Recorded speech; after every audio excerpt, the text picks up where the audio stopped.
spook? This is one Scotswoman. You aren't getting into an early grave without a fight! Yeah! Come at me! No, do not come at me, bro, to this bitch! That is a very bad idea!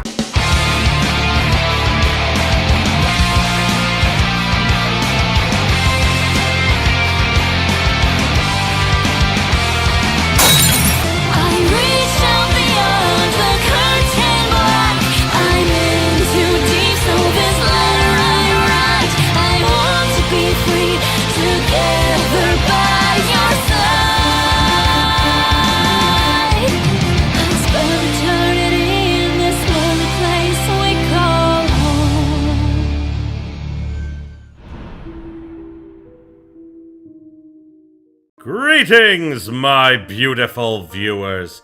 I am the Hunter of Comedy, and welcome back to The Letter. So, last time, Rebecca went to the party.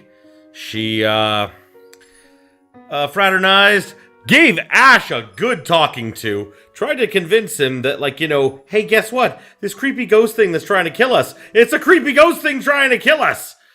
Although he didn't listen, because he never fucking does. But she put her fucking foot down and was like, no, Ash! Scary shit's going down! Be more aware of it! So at the very least, I gotta say, I am proud of her. I am proud of little Becky. She is fantastic. And now we're gonna go into the secret archive of this library and find out more information. And you know what? I'm willing to bet something bad's gonna happen in there. How are my relationships? Everyone's at acceptable levels. No one's below acceptable levels. That's fantastic. I'm super popular with Luke, and I'm not even trying to be. On a gloomy Sunday morning, the library is especially empty. The second floor in particular. I've always considered this place to be a sanctuary, a respite away from the hubbub of the city. As a child, I grew up reading books, spending hours here to no end poring over the pages, living out fantasies in my head until my parents called me home. Now, it feels nothing like it. The silence is smothering, suffocating. Even with how clean they kept the microfinch room, how the entire small of it lacks... That's a very... I don't know if that's the right word. How the entire small of it lacks a speck of dust or clutter. That is like... Maybe calling something small is like another way of calling something a room in like England? I don't know. If I have anyone who knows, please tell me, because I'm very confused by this sentence. With how the entire small of it lacks a speck of dust or clutter, breathing is a struggle for air. Not far into my stay, I begin to long for a noise outside, perhaps a way to calm this unease.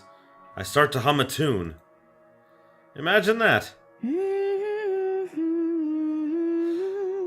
No, she's humming London Bridge. This is very bad. Why, of all things, it has to be that silly nursery rhyme. I've not an inkling. You know, maybe it was the fact that the creepy little girl was singing it. It does the job, however. It fills the lull with something far less awkward, far less deafening, and that is enough for a distraction. I have business here. No time for silly daydreams, only important work to attend to.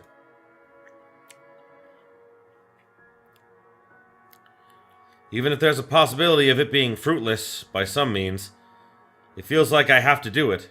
If not for me, then for the people who have been affected by this... What do we even call this? We call it a curse! How is that difficult to think of? That's the easiest thing to think of, but you're a logical person. You don't believe in curses, so... Affliction? I don't know. That's like the best word I can come up with. A haunting? That is a good one. Good, I like that. I mean, I don't like that, but I mean, like, that's a good word for it. A Halloween prank gone wrong? I think it's more than that. A curse? If Isabella were here, what would she say? Will she panic? Probably. Will she be angry I only listened to her now? Not really. She's gonna be a little annoyed that you didn't listen earlier, but then again, now she'd be like, oh, thank God you believe me! Now we gotta solve this together! Why is that not a thing that's happening? Why is she not, like, calling all of her friends and be like, everyone who's been affected by the ghost, we're meeting in my fucking apartment. We're gonna figure this shit out. No, it's not gonna happen. God, I want it to happen so bad, though. It all stems from that one moment in the movie house, doesn't it?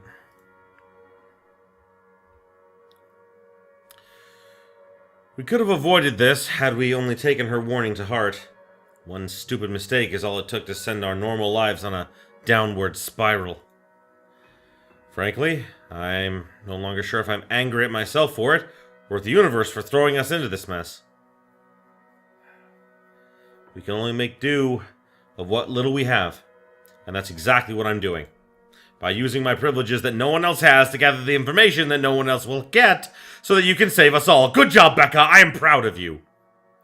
Going here might not be the right decision, but it's a start. No, it definitely feels like the right decision. Why would this not be the right decision? A good start. It doesn't take much time for me to find what I need. A microfinch of old folders, long kept in special storage cabinets at the far end of the restricted section. Oh God. The year is 1920s and beyond. Before the city of Luxburn even exists in the records.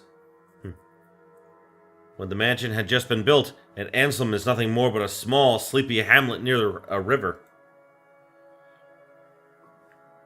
A lot of pieces are missing. Days, sometimes several consecutive weeks without any records remaining. Often it goes on for years. Troublesome. But as it is, I'm lucky enough to find anything at all considering how far I'm looking back. I can't be picky now. Can't waste time mulling over what record keepers of old could have done to make this a breeze for me. Yeah, we're kind of spoiled for that because... I mean, you guys know that history is written by the winners, yeah? So, yeah, sometimes I'd like to hear the hidden history of our own world, like what the losing side thought of, like, conquering armies and things like that. Because there are two different kinds of conquering.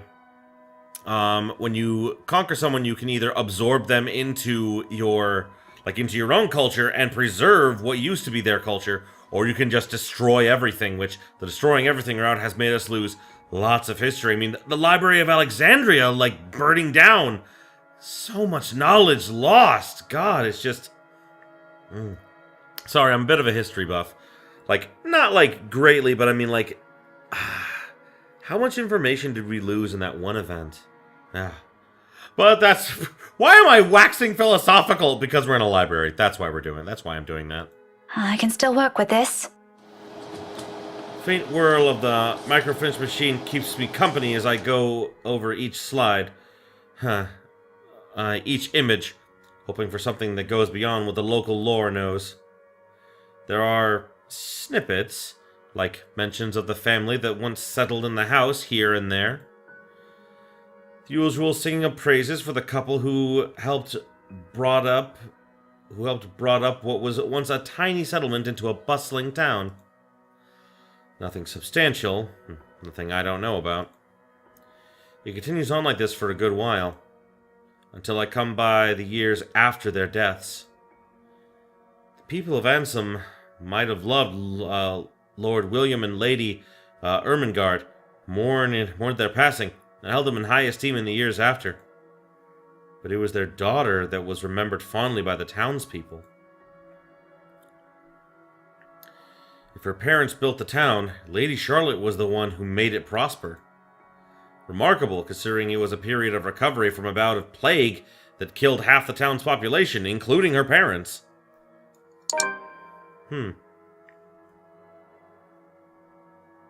What's surprising, though... Free at last. Heir puts a stop to local slave trade. That's good. Apparently, her time also marked more than superficial changes to the place. She moved things, changed laws, altered old customs and traditions. If they were done on a woman's whimsy, it doesn't say. But she seems capable enough for more than that. The gist of it, the town she rebuilt, it's what eventually grew to become Luxborn City, while the nearby Ansem village remained as it was, a relic of the old. A frown swiftly forms in my face. So, why is there a need to hide this? One by one, I try to recall every lesson I've gone through, every book, paper, and journal I've read. None of those ever mentioned this.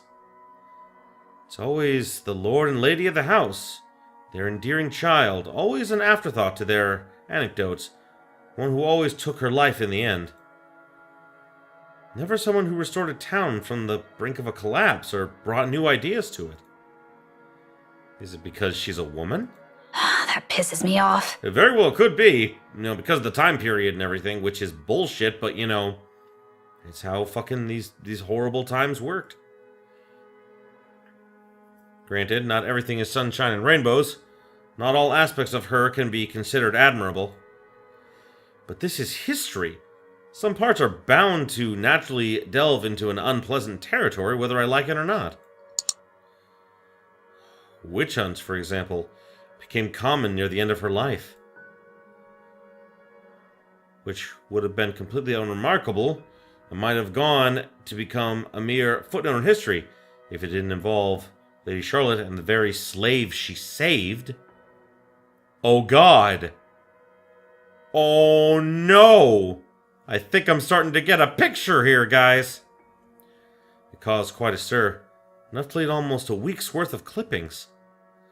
The girl was eventually burned, condemned by an entire town. At the word of Lady Charlotte alone. But this doesn't really have anything to do with the curse, does it? Unless that woman following us and this slave are the same person. A tale of revenge? How cliche. But as cliche as it would be, that would make the most sense, wouldn't it? I mean, we saw a glimpse of the lady who's been trying to kill us and everything, and how she when we were as Marianne, how briefly she changed to look like Charlotte, but I thought that meant that maybe Charlotte was the ghost, but maybe this means that Charlotte is not the ghost, and that she was instead cursed or possessed by this witch, maybe? I'm not really sure, but I mean, we're gonna find out in a moment, I think. However, with the lack of accurate photographs, it's impossible to tell. Maybe if I squint, the illustration would start resembling her? But in my field, it doesn't work that way. It shouldn't work that way. I'll be the laughingstock of the community. This isn't going anywhere. Mentally exhausted, I take a careful step away from the screen, pressing a palm to my tired eyes. The lack of ample light in this area doesn't help. A headache already threatens to form at the back of my head, yet I'm nowhere near figuring things out. This is simply too much to take in all at once. I should have asked for someone's help. Now I'm at a dead end. I start gathering everything around me and placing them back in their respective envelopes for storage. The monitor is no longer new after volunteering here a number of times. I didn't make much mess anyway, considering the lack of materials available to begin with. I'll have to look somewhere else. The where remains unknown, though. But just as I'm about to slip the last of the slides in, something catches my attention. My hand pauses, the microfinch halfway through its protective sleeve. This is one of the few I've set aside without taking a careful look at. Seems like a gossip column at first, but upon closer look, I slide it back to the reader, gently turning the dials in search of the page. It takes some time, but once the image becomes clear, Ermengarde announces betrothal. Huh. They must have had this drawing commissioned for this announcement. I don't doubt it. The details are far more intricate. Their likeness likely coming like closer to how they might have appeared at the time. They're both recognizable this way. Close as those paintings I've seen in the mansion. However, it's the man standing beside her, Edouard Godfrey, according to the article that caught my attention previously. Her first cousin, and eventually her fiancé. Oh yeah, because marrying cousins, that was a thing that was very popular back then.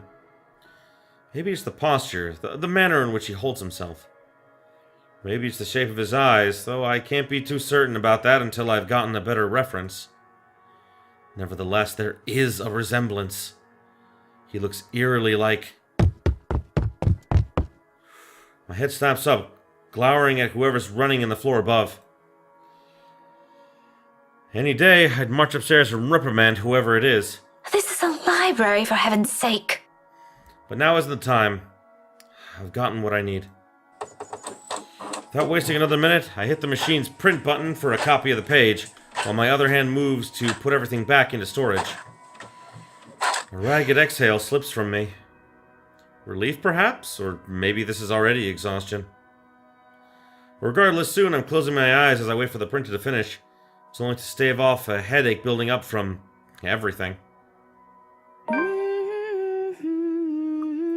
Oh no, I have a bad feeling.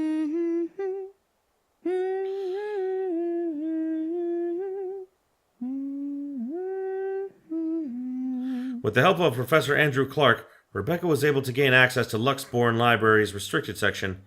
In there, she discovered numerous accounts about the Ermengardes, all hidden from public.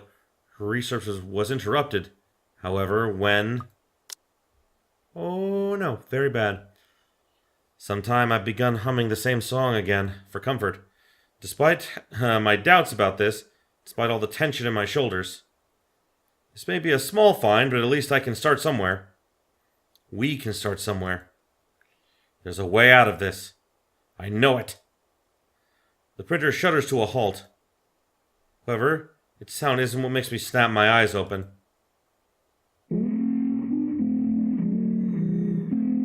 Oh no! A feeling, a chilly brush of air behind my back. Brief enough for something sickening to suddenly lodge itself in my throat while I take in my surroundings. It's that suffocating sensation again. Creeping to every part of me, crawling under my skin. I'm gonna save real quick just in case. Draining me little by little of any strength. From that day in the mansion, from that brief moment at the school, without delay, I grab the papers and make a quick beeline for the door. Oh, god damn it! My whole body freezes. What are you doing, Miss Pink? I hold my breath, not daring to make any noise. For a little while, only the sound of papers crumbling under my grasp filled the room. The excitement from earlier gone instantly. Replaced by a cold, seeping dread spreading through my limbs. But more than the fear is the anger. It pains me to hear her using my own student's voice against me. More than once I believed it was really her. She has no right. Why don't you play with me? No! You're an evil ghost lady! Fuck you!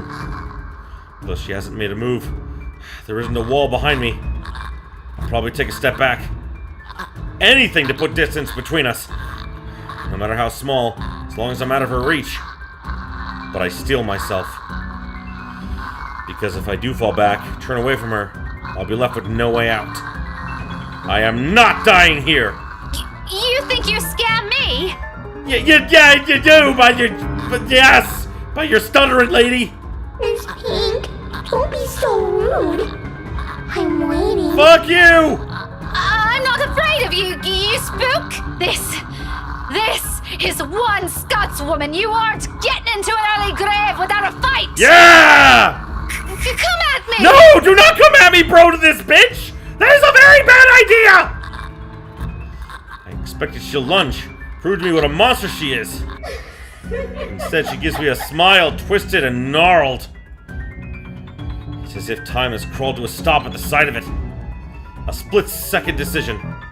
And before I know it, my body shifts. Eyes closing in anticipation. Hand grabbing whatever's solid enough on the nearby table and hurling at her. I don't bother looking.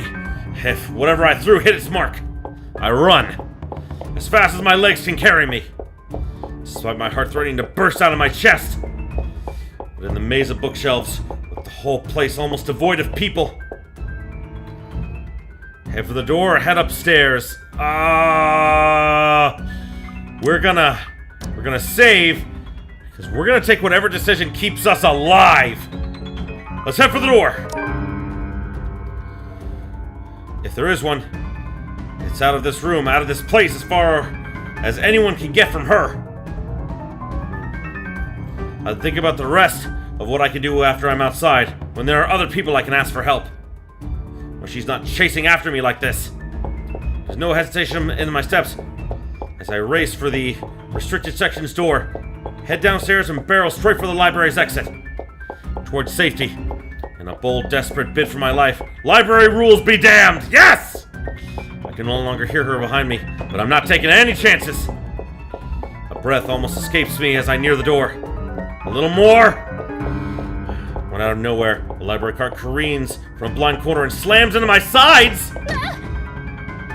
My back hits the floor with a hard thud, the impact completely knocking the breath out of me. A copper tang of blood gradually spreads over my tongue as I fight to get my bearings back.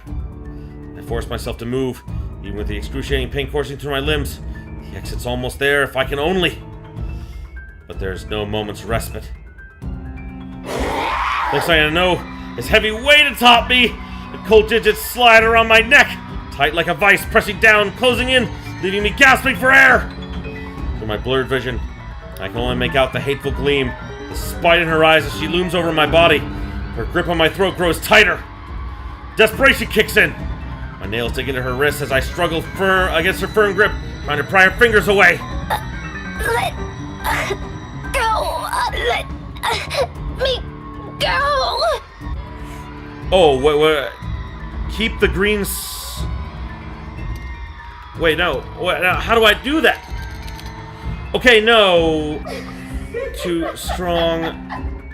Hold on me is too strong. What the fuck did it want me to do? My lungs begin to ache. It told me like keep it in the center. Somebody help me. I'm sorry guys, but it said like keep it in the center. But I'm like, how? There's no way for this thing to move. Darkness starts to fill the edge of my vision. And soon the world fades. Yeah, game over. I'll continue, definitely. Oh, by moving the mouse.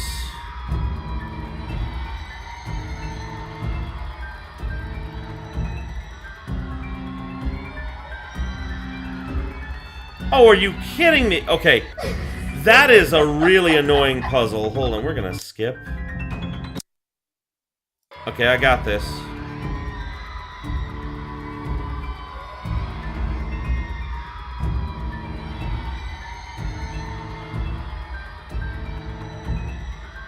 Okay. Oh, good! I hit her with a book! I don't think twice. Good! You're good at hitting people with books! My limbs are moving on their own before what I did could fully register in my brain and my lungs could recover. Behind me, she lets out a cry, sharp, loud, and thunderous against the empty walls of the library. But the fear her wails bring compares nothing to the relief washing over me when I finally make it out. Ah, quick escape! I did it. My knees buckle as soon as my feet hit the pavement. That surface cold and hard against my skin. God, I'm sorry. I did not understand that minigame. It's like, use the actual mouse this time, which was weird. But I mean, I got used to it pretty quickly. I've on my third attempt. I've only been there a few hours. About 1 or 2, probably. I don't know anymore. Feels like an eternity all the same. Breathing hasn't slowed down yet, and I don't expect it to after going through that. I probably look like the most undignified creature on a Sunday morning right now. Out of breath, disheveled, slumped here with a bloodied lip and all. But at present, I simply can't bring myself to care, even when a few passersby start giving me strange looks. Stare at me all you want, I don't give a single shite. I'm alive! I'm safe! This isn't the end yet, but I'm safe. Inside my bag is something that could get us out of this mess. Nothing definite yet. I don't want to get my hopes up, but it's still something. If Isabella is here, I'm sure she'll feel the same. I think it should have been was here. She'll even be the first one who'll put her faith on it. Where will this lead us to is a victory on its own. Now all that's left is to find the others.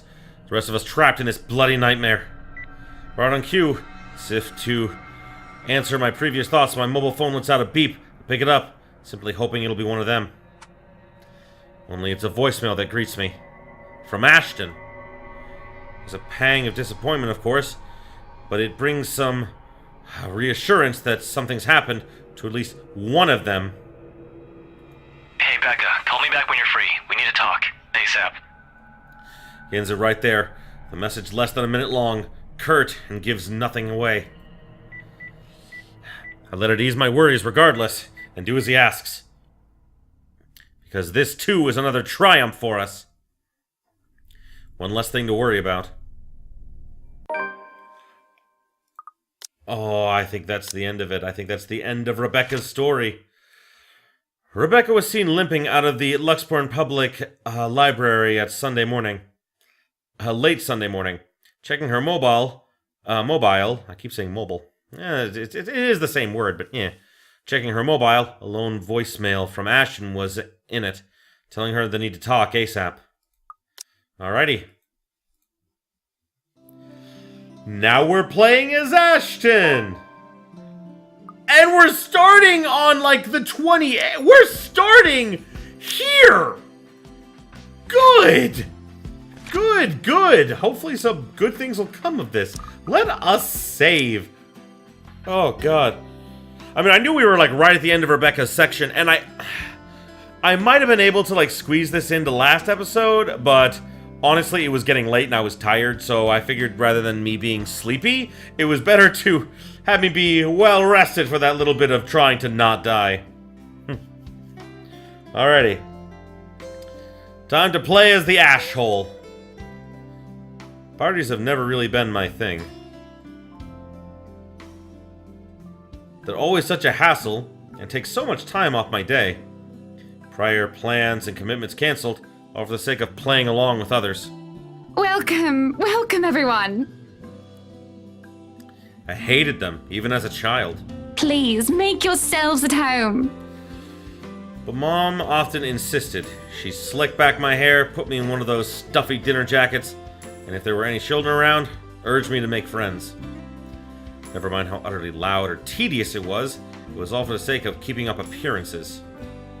To some extent, lies have always surrounded me, long before I've chosen what I wanted to do with my life. Luckily, there were easy ways to tune everything out, and much to my mom's frustration, I always managed to sneak my CD player along. I kept to myself, and to my music, and had my own little world.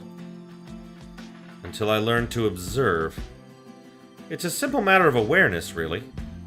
And for someone with keen eyes, a skewed necktie or a simple flick of a wrist alone could tell volumes about a person. I still don't like parties, especially ones as big and fancy as the Wrights' housewarming. However, when there's an actual reason to go to them, I figure they're not too bad. Be careful with Shirley, alright? Besides, it's not like that. It's part of my job. I'm here on a mission. One that has the name Luke Wright plastered all over it. You'd think the man would remain inconspicuous after his name was linked to several high-profile crimes across Luxborn. Granted, most of it have gone cold over the years, having stagnated without any lead or evidence, but it doesn't make him any less suspect. Yet, here he is, throwing a party in his own backyard. Although, having observed the man this past year, I'm not even shocked. He craves it, the damn spotlight, constantly yearning for attention like a neglected puppy.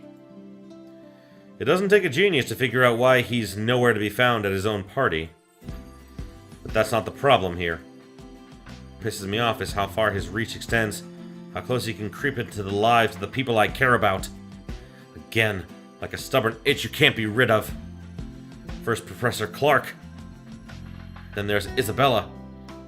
I also spotted Z-Man here a while ago, and now there's also Rebecca, apparently.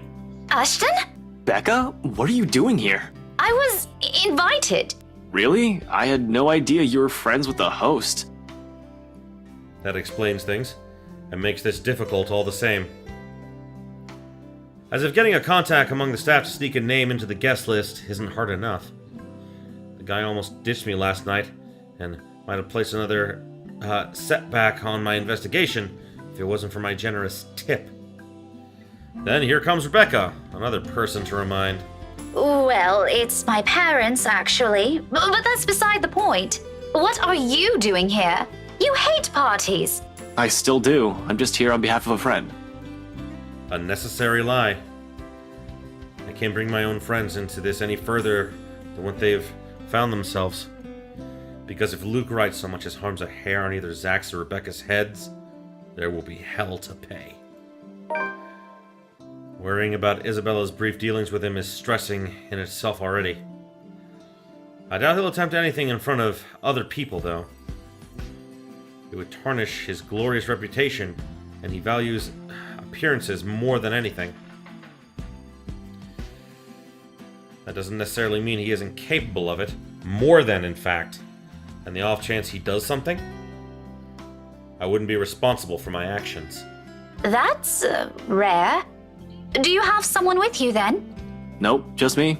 I won't be staying long. Oh, well, if that's the case, maybe you and I can... She wants you, dude! She wants I'm gonna say the thing that I thought that I wanted to say. It's gonna make me sound like an asshole, but you know what? I'm not wrong. She wants your D, bro. I'm sorry, she wants that. She also wants you to marry her and like have the happily ever after and constantly be with her all the time. She's kind of needy and clingy, and that's good.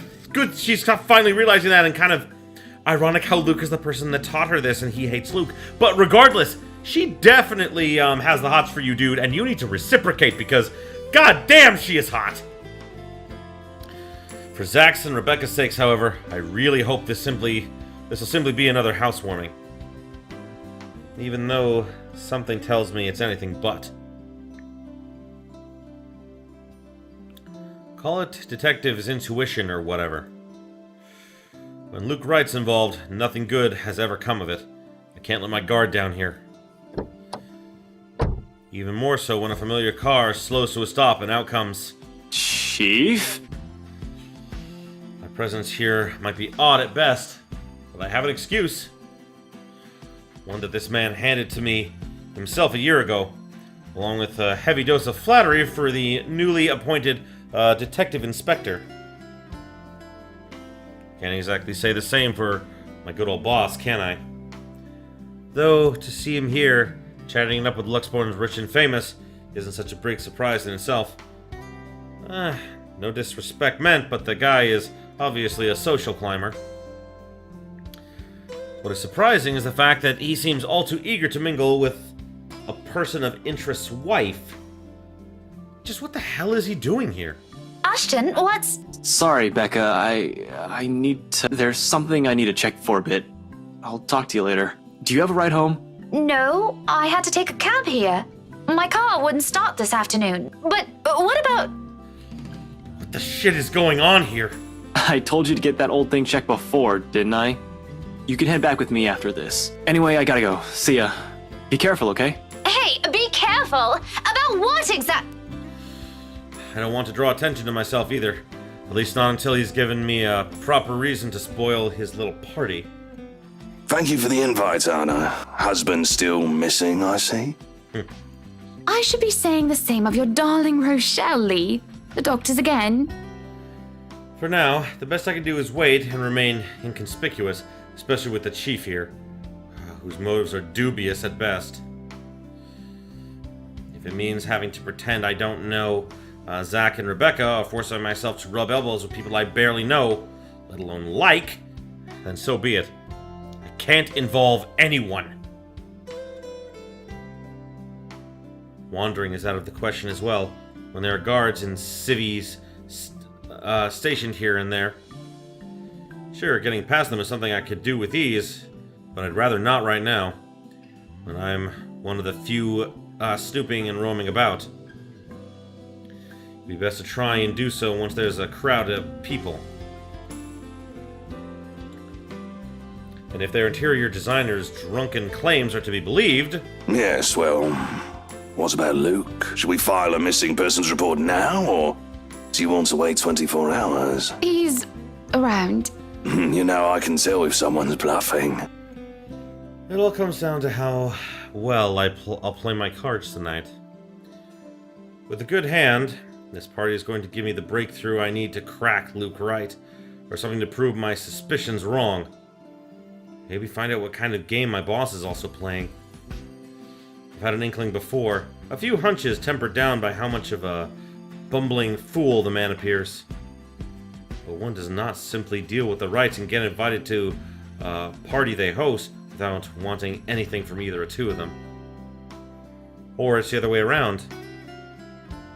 So, with a last weary glance at the two, I head into the ballroom. I just hope this will not complicate things further. Shit. By the time the party's in full swing, night has fallen. Yet there still isn't a Luke Wright in sight. The man can be quite ostentatious, but this? Frankly, I'm impressed. I don't even know how many hors d'oeuvres I've been stuffing my face with. One too many, probably. Servers are already giving me a stink eye every time I saunter over the buffet table. Blame your employer, not me. He's the one who has the guts to show up late. Besides, most of the guests' idle talk is concentrated in this area. Despite standing under the same roof with the very same people they're whispering about, some just couldn't resist. Might as well keep an ear out for any useful information. Is Suarez still fixing that tech problem? Tech problem. It's been 3 years. Sooner or later, the Blighter will put 2 and 2 together. He might have already. If the red tape I'm being slammed with these past few months suggests anything. That, or someone has been pulling the strings. I wouldn't be shocked. This case would not have gone this way if Scumbag didn't have a mule of some kind in the force. Shush you, we all know Suarez just wants an out. I knew he was bad news the day the merger with Evans Incorporated happened. Feh. Glad I did not have to deal with that. But keep it down, someone might hear. The wife especially. The wife especially. God, had a horrible accent, but and I'm sorry, that was all the same person. Or at the very least, it sounded like all the same person. This kind of negligence has always been an advantage. But sometimes, I wish I could be smashed drunk while doing this. Having sharp ears also means you can hear the most unsavory things. Who cheated on who this week? One person's motive for bashing someone's skull against a wall, or a father's excuse for burning his own daughter alive! Oh, that sort of stuff. Oh my god! After a few years, it gets tiring. You get desensitized to it. The humans could be downright awful. Sometimes there simply isn't enough brain bleach in the world. Sad but true. Sad but true. God, I mean, like... I don't question anyone who's become cynical after being in the workforce.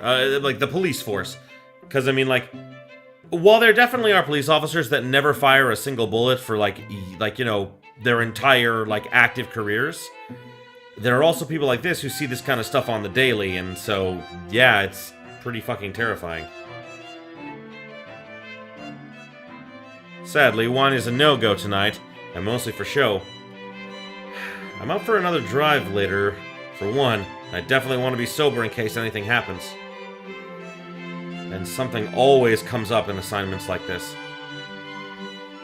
A detective inspector dying of cardiac arrest, for example?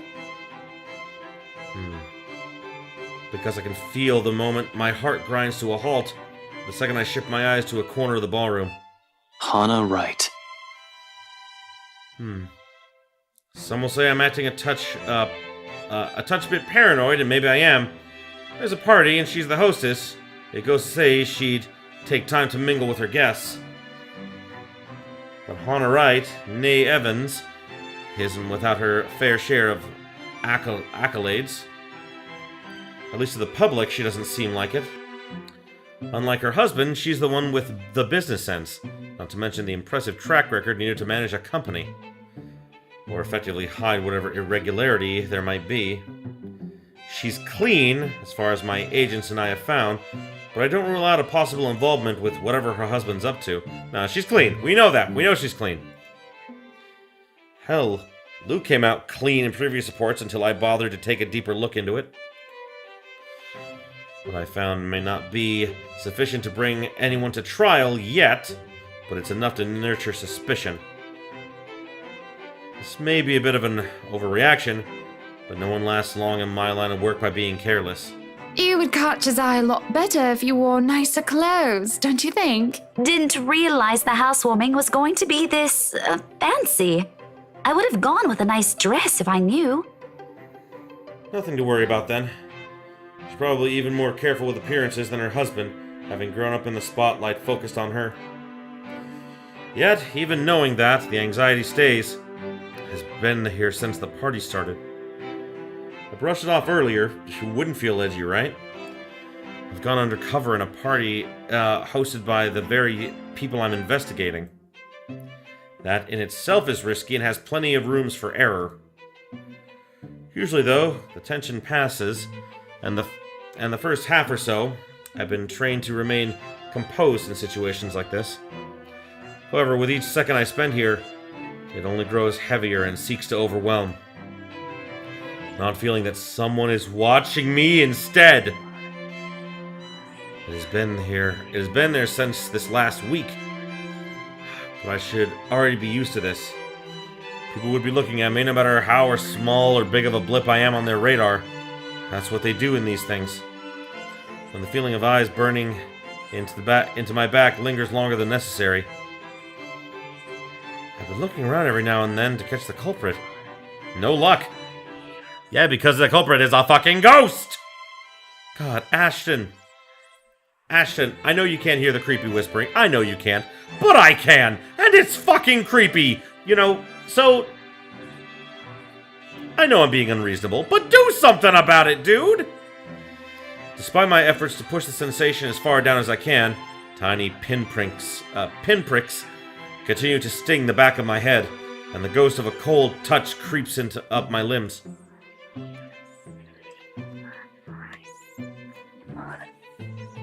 Until my gaze switches back to Rebecca and Hannah Wright. Ah! Ah!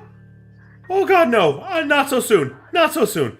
She stands there, dark-haired and dirty, sticking out like a sore thumb. Even so, no one seems to notice. Though she's looking away from me, her mere existence here strikes. Disturbs. A sense of tunnel vision while I stand stock still and gape at her. My life depends on making sure she stays where she is. You get away from my Rebecca! Rebecca elevated herself to definite best girl status, so you stay the fuck away from her! I will murder you again. You were probably murdered once. I'll do it again, bitch! I feel trapped in her presence until another guest bumps into me, yanking me out of my stupor. Only then do I realize I've been holding my breath. Before I could figure out what's happened, she's gone. A quick scan of the room yields no sign of her. The party continues as if nothing's amiss. I'm not really one to judge, but I'm sure someone like that would not have been allowed in a fancy thing like this. What has the security been doing? Are they really that incompetent for someone so distinct to easily get in without notice? There should have been an outcry by now, particularly from the host. She's been standing almost an arm's length away from the woman, and yet she simply continues to talk to Rebecca. Oh, the professor! And your little Becky! My parents couldn't make it since they're in Scotland right now. And Mom says hi, by the way. Is there something in the food then? That I'm starting to see things? Couldn't have been the wine though. I'm every bit as sober as when I've stepped off my car. The hors d'oeuvres? The hors d'oeuvres. I'll have to test them for poisons. This was a bad plan.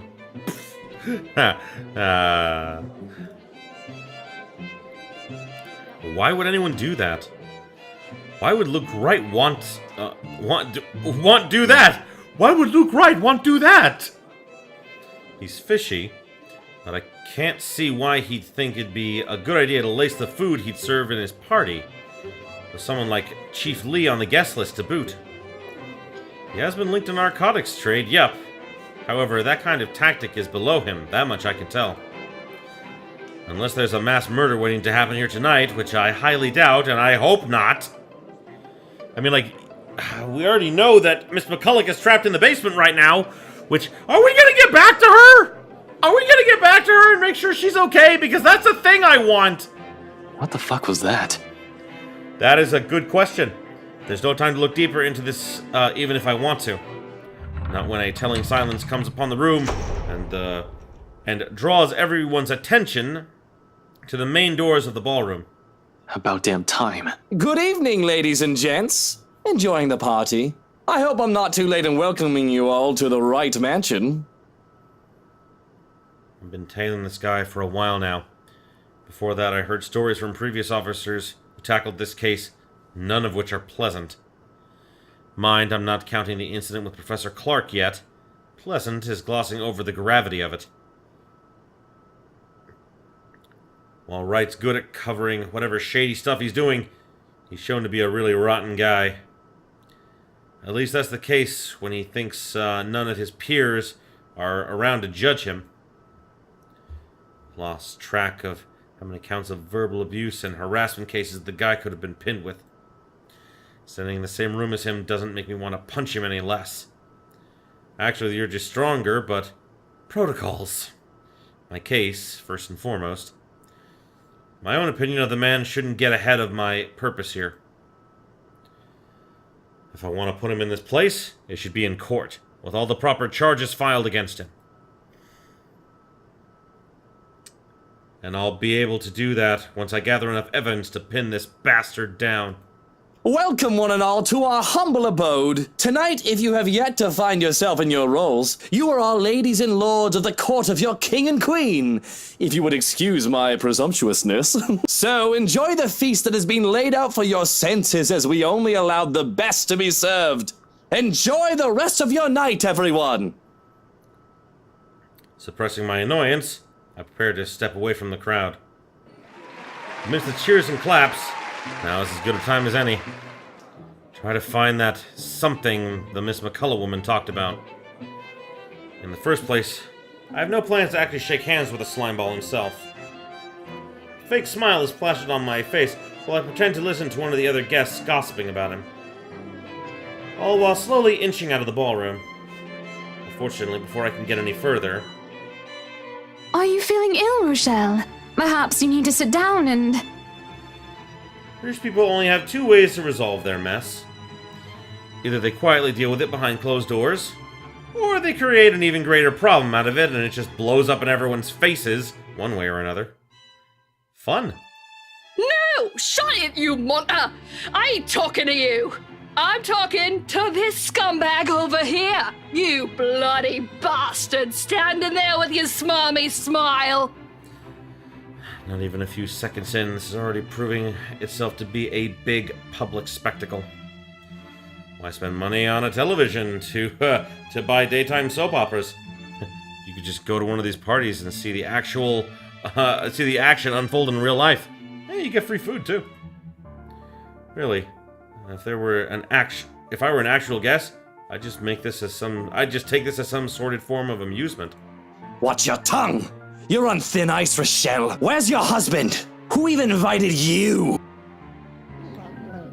I'm not a guest who's here for a good time. I need to focus on him, even through this whole sorry tale. So I wait, I listen, I observe. Interesting, isn't it? That's the chief inspector's wife. Oh, we're just fast forwarding to the next day. The morning starts off, quiet. Hold on here. Okay, so it is the 30th. The 30th.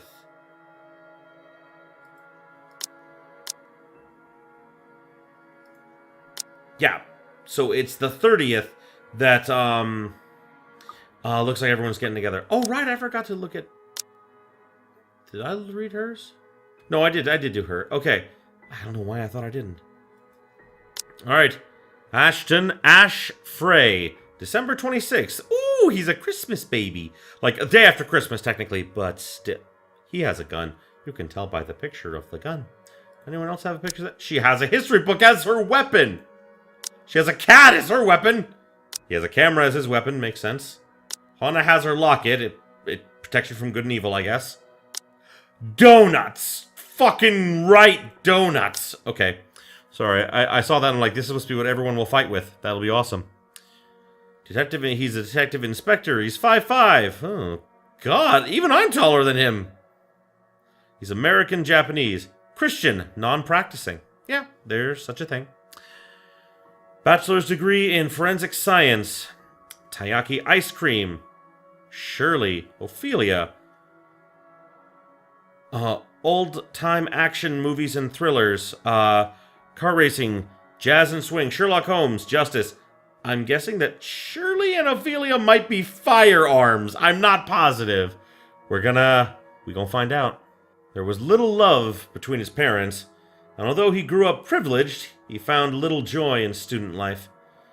He saw the standard testing system as a chore and considers his popularity among his peers to be an annoyance. Rebecca was the only one he considered a friend in St. Giretti, and he was no better when he went to the university. If anything, his indifferent outlook got worse with his parents' divorce. He initially took law, but was quickly disillusioned by how heavy-handed and abused the system is. Forensic science, on the other hand, became fascinating for him. He served a brief time as a police officer before he applied to join Luxborn's Criminal Investigation Department. Early on, he was too eager to deal out justice, but his numerous years in service became quite the learning experience for him.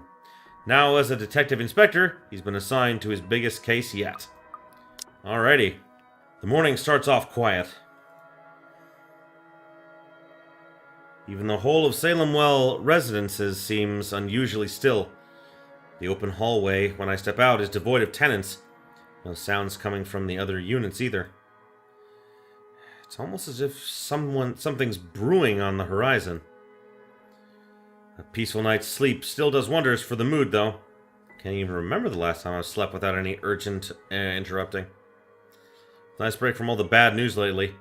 If it wasn't for the incessant buzzing in my phone pocket, in my pocket, waking me up, I'd sleep in. The ringing has stopped before I could move somewhere private, but sleep has also been effectively kicked out of my system by then. Pity.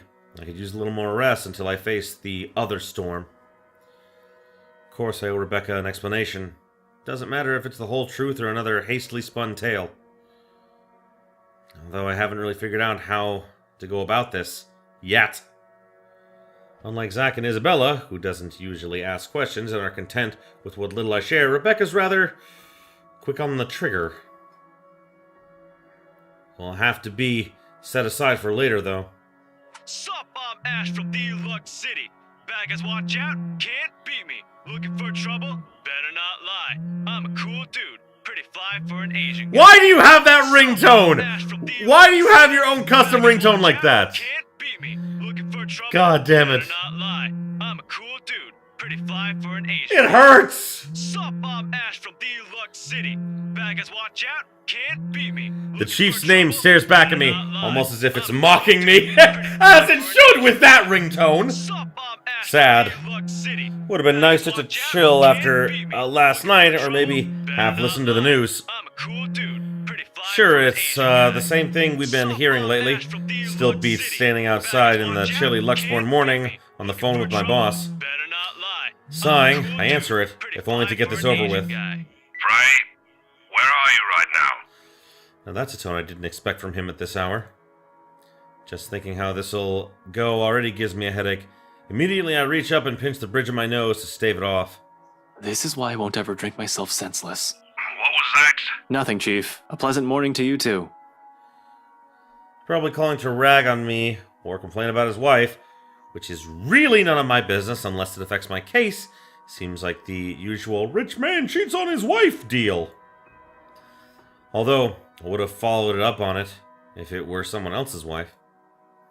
But figuring it's the chief's, hey, I trust him to come clean if the missus is related to Wright's shady dealings. This is why I left before they even hauled the woman out last night. I'm not going to go around investigating cheating husbands and wives when it's probably just that. Chief appears to have a different idea in mind, though. There's nothing pleasant in the morning. Agreed.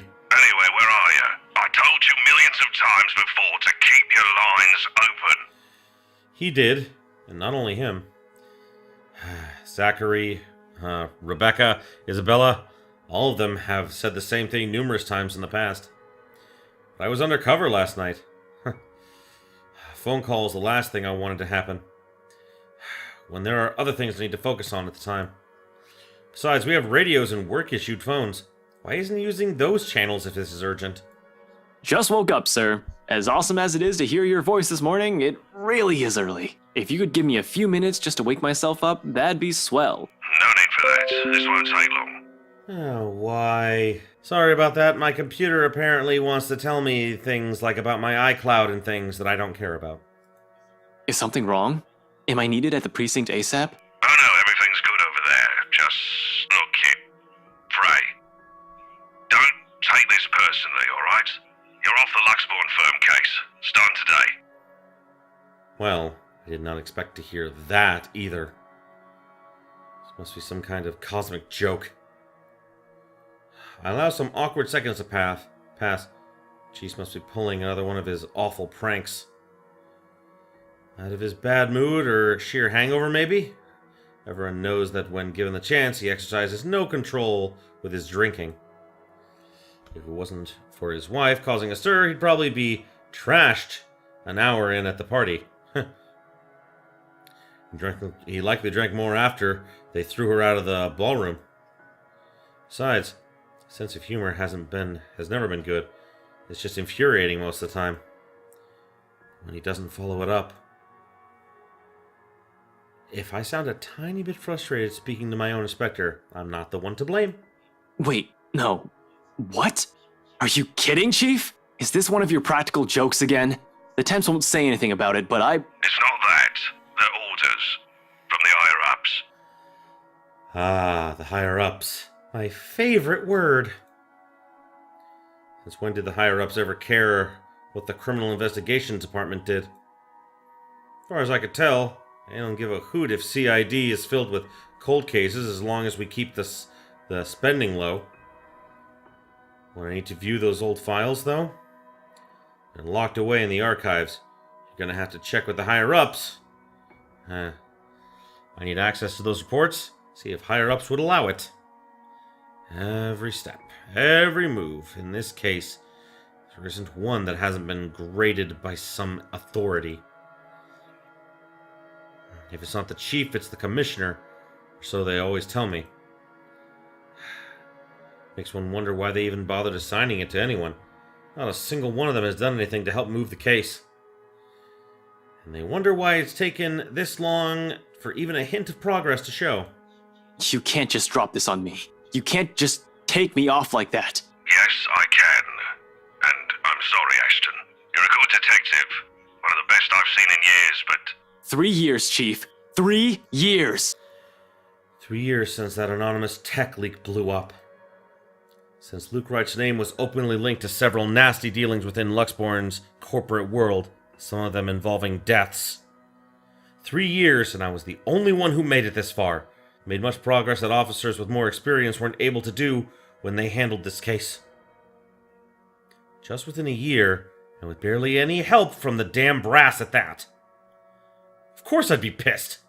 Do you know what would have happened if I didn't work my ass off on this thing? If I didn't dedicate a whole year of my time on it, it would have gone cold, like every fucking case Luke Wright has been linked to. I saved this from getting thrown into the archives, sir. I'm getting close. If you could just... I'm fully aware of what you've done, Frey. But the Commissioner hasn't been happy with your progress. Still too slow by their standards. Too slow? Well, what about those reports I filed? I've documented every freaking thing for them. I've given you every important lead I can gather. Isn't that enough? They need results, not a bunch of research papers. Not one baseless assumption after another. Concrete proof, Frey. I'm really sorry. They've already made a decision. They're going to pass this on to someone who's been in the force longer. Someone who has more experience. Someone who has more experience? I meant nothing by it, but you're still too young to work on a case this big. Chief, I've already done more than what those old farts ever did behind their desks. All of it, within just a year of being assigned to this. Watch your language, Frey. Those are your superiors, I'm not some damn rookie fresh out of training. I'm as qualified as they are. Futile. I know it is. They'd never say it within my earshot, but from the very minute I stepped into their precinct, a lot of them had underestimated me. From their stares alone to the assignments I get. To them, I'm just a kid. Too young, too green, too inexperienced. And once they pull that card on me, every argument I have gets thrown out the window. No matter how logical it is, how much I've accomplished, what the records say, the amount of work I put into every investigation they've thrown my way. We're all aware of your skills, kid. You wouldn't have that badge and rank if you weren't good enough. However, this case is just not for you. Too high profile, too risky to put a good officer like you in harm's way. Can he even hear himself? That reasoning is odd in itself. No one joins this line of work without knowing the dangers of it. Don't I get a second chance? You said it yourself. I'm a good detective. It'll just be a matter of time before we can close this. It doesn't matter what I think, Frey. You're off the case, and that's final. I expect all related files and documents on my desk by Monday morning. And don't even try to go touch anything. I know how hard-headed and determined you are. Chief, please. A few more weeks. I'll have the proper evidence left on your desk by then. I swear it won't take longer than that. Fred, it's too late, boy. I've already informed the other officers. You aren't to be allowed access until you've been given a new assignment. Hell, just keep out of the precinct, Fred. Take the weekend off. Seriously, Chief, is this about last night? If this is about me being at that party, I have a good reason for— You were at the party. It makes me pause. His wary tone, sudden careful note in his voice. Slowly a frown forms on my face, my eyebrows knitting together in confusion. Much as I hate to say this about my own boss, there's also suspicion in it. Hard not to think of it that way, seeing how he acted around Hannah Wright last night. Is he worried? Why should he be? Anyone was invited. I didn't doubt for a second why he received an invite, even if his presence was questionable. There's something wrong, and I've unintentionally walked into it. All I have is this weak suspicion, but when one looks at this from a different angle, everything puts together. Why the hell I've been taken off this case might be for the same reason he was there in the first place. Fuck! Yes, Chief, I was. For a good reason. What were you doing there? I know we don't have a strict rule against attending functions, but that was... He coughs, and it almost sounds like he's choking on his own excuses? Lies? I don't want to accuse him of anything, yet. He's someone I've respected since I joined LPD, even with his bizarre sense of humor and tendencies to procrastinate. He's obviously competent enough to get the job done. He wouldn't be Chief Inspector of Luxbourne Police if he wasn't. He wouldn't last years in service without some track record backing him. Unless that too is a fluke? And what's backing him is not something, but someone. Oh. Oh, shit. Fucking hell. Fucking shit! Chief Harvey, about last night with the... Why does it matter, Frey? This isn't about that. Why does it matter? Why does it matter? I'll recite the whole damn oath we've taken upon being sworn into service if I can, but at this point it seems too late to remind him of that. He's probably already moved from serving and protecting people to serving and protecting his own interests. Damn it. I've suspected the upper brass of this, even the lower rank subordinates in the force, but from my own boss? Shit. No wonder the leak didn't lead anywhere. Someone closer might have been pulling the strings. I might have been set up to fail long before the fucking case had been assigned to me. But I don't want to just give this up. I don't want to believe I've wasted an entire year for this. I don't want this to be the kind of news to tell Professor Clark after all those promises I've given the man. I just want to know, sir, at the party, with Luke and Hannah Wright, you were... Monday, Detective Inspector. First thing in the morning. Every copy of the files you have, I want to see all on my table. Understood? This isn't... Frey, am I understood? What else can I do other than smile and nod? With my own superior expecting an answer, using that tone, brushing my questions off as easily as discarding a dead body. Yes, sir. He cuts the line as soon as the words are out. You're off the case, Frey. Just like that. Damn. I mean, like, when we were with Hana, we kind of got a sense that this guy was a son of a bitch. So yeah, it's not really that surprising. Ashton Frey received a phone call from the Chief of Luxbourne Police first thing in the morning, informing him he had been taken off the Luxbourne firm case. Although his protests fell on deaf ears, the sudden turn of events proved a hunch. Funny, why this still caught me off guard. I discovered years ago on how different the actual thing is. Far from reality, everything I believed in as such a dreamy-eyed kid. There are no high-speed pursuits every day, no thrilling gunfights or exciting cases every step of the way.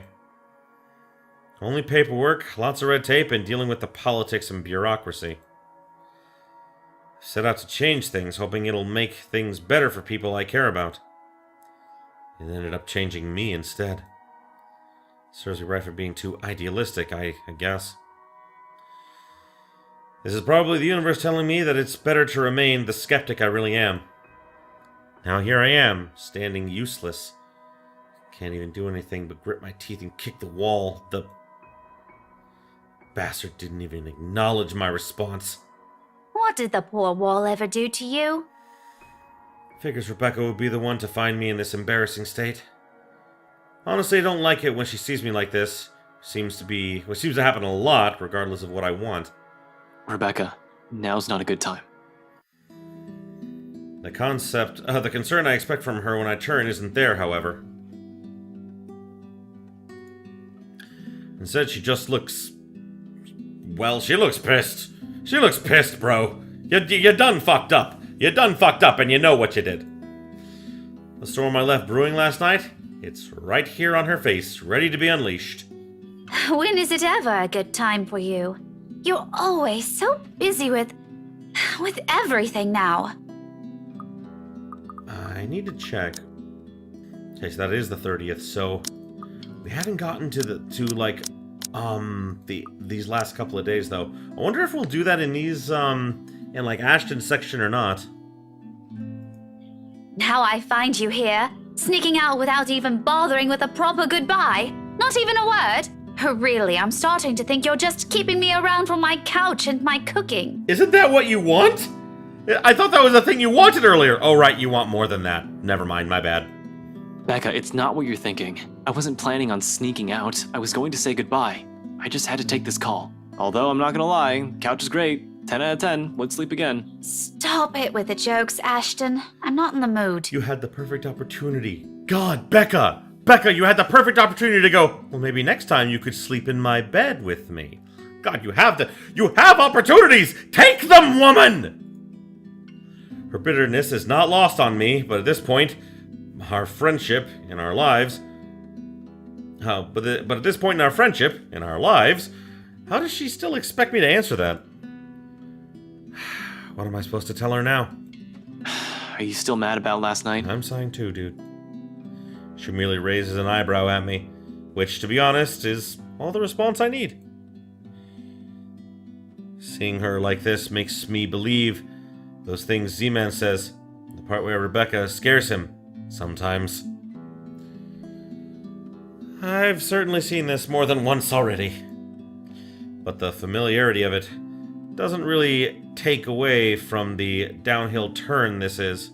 This conversation's starting to take. Only an awkward cough serves as a way to stall. Okay, of course you're still mad, but whatever happened last night, I really am sorry. I'll apologize as many times as you want. If you want, I'd even kneel or something. Ashton, an apology is nice and all, but that's not what I wanted to hear from you today. Alright, fine, okay. Where do you want to start? Oh, I don't know. I've honestly lost track of it by your third trip to the buffet table. I wasn't... The drive up there took a bit. Can you blame me if I wanted to grab some appetizers? Oh, come on, Ash! For the whole evening? For the whole party? Please, don't tell me that's all you did. Because I've never known you as someone who pigs out. You even took great lengths to avoid me. Should I also mention how you ignored Zach? Sometimes I get the feeling you don't want to be seen with us in public. Some friendship, huh? You know it's not like that. It's never going to be like that, Becca. I'll ask this again. Just what were you up to during the party? What were you doing that you couldn't even take 2 seconds to make time for your friends? I couldn't even look her in the eye. It wasn't that I wanted to avoid them. I did it to keep Zach safe, to help keep Rebecca safe. Just in case. Client, her family friend, it was still a party hosted by a person of interest, by a man accused years ago of murdering a person's wife to get what he wanted. But then Chief showed up. Hunter Wright happened, and Luke Wright just can't be bothered to die peacefully somewhere. All of a sudden, none of my original reasons mattered. If I was found out right then and there, hell, if Zach and Rebecca's connection with me was found out, who knows what might have happened. But Rebecca doesn't understand that. Doesn't understand what I can and can't say to keep them from harm. It's all in her eyes, and the tight line of her lips and her furrowed brows. The hurt. This day is just off to a wonderful start. First my case, now Becca.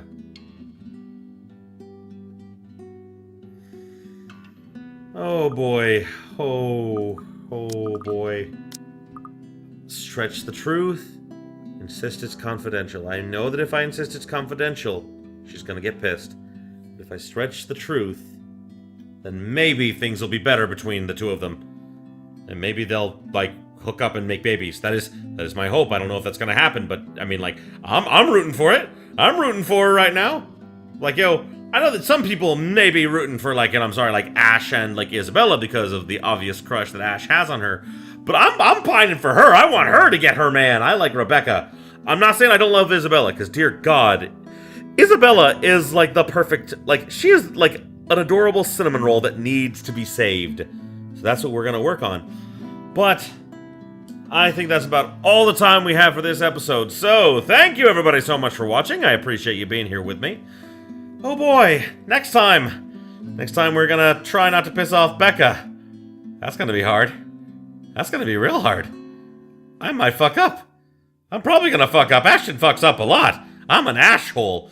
But that will have to wait for next time. So, thanks again, and until next time, have yourselves a beautiful day, my beautiful, beautiful viewers.